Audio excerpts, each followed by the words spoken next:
ભક્ત ગોરા કુંભાર. મહારાજ, અરે એવા સંતની સામે મારા જેવા જ્ઞાનીને મુકાય તો શાસ્ત્રાર્થ થાય. આવા જ્ઞાનીને મૂકીને મહારાજ ગામની આબરૂ કઢાવે છે.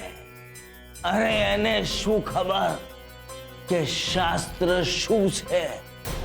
એ તો ખોટી ખોટી બળબડ કરીને સંતનું માથું ખાઈ જશે. હું નથી એટલે નિસંદેહ કોઈએ એ સંતનું સ્વાગત પણ નહીં કર્યું હોય. હું જઈશ ને પછી એક સંતને શોભે એવું સ્વાગત હું કરીશ. ટીમલા, આ ફળ ફૂલ લઈ લે.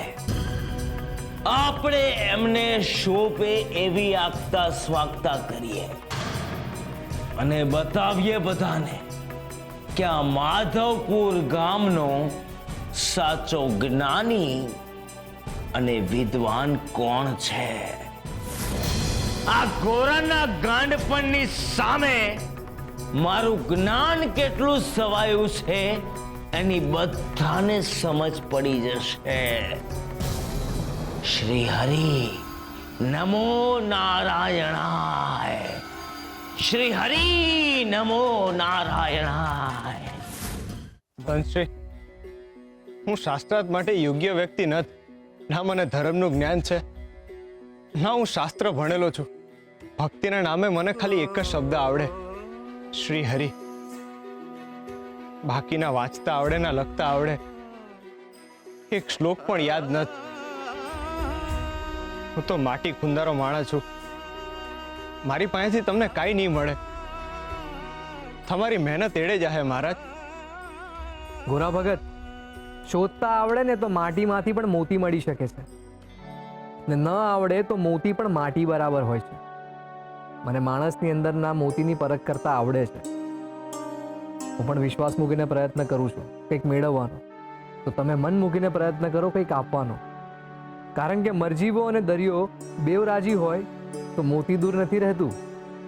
ધનશ્રી, તમે મારા ઉપર કંઈક વધારે પડતો જ ભરોસો રાખી રહ્યા છો. ભરોસામાં માપ ના હોય ભગત, એ તો અમાપ છે, અને એટલે જ એને ભરોસો કહેવાય છે. અને એમ પણ પારખવા માટે પ્રયત્ન તો કરવા જ પડે ને ભગત. હું મારી બાજુથી પ્રયત્ન કરીશ તો કંઈક મેળવી શકીશ. તમે તમારી બાજુથી પ્રયત્ન કરો.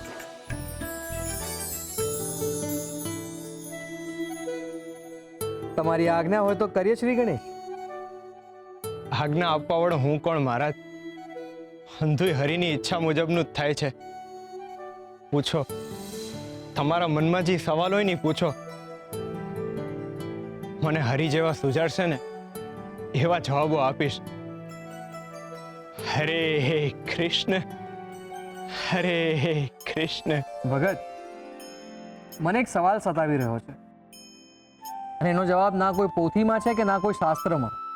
ભગત, બ્રહ્માજી સાથે મળીને આ સૃષ્ટિનું નિર્માણ કર્યા પછી વિઠ્ઠલ એટલે કે શ્રી હરિને એવી ઈચ્છા થઈ કે એ કોઈ જગ્યાએ જઈને આરામ કરે, પણ એવી જગ્યા જ્યાં એમને કોઈ હેરાન ના કરી શકે કે એમને ખલેલ ના પહોંચાડી શકે.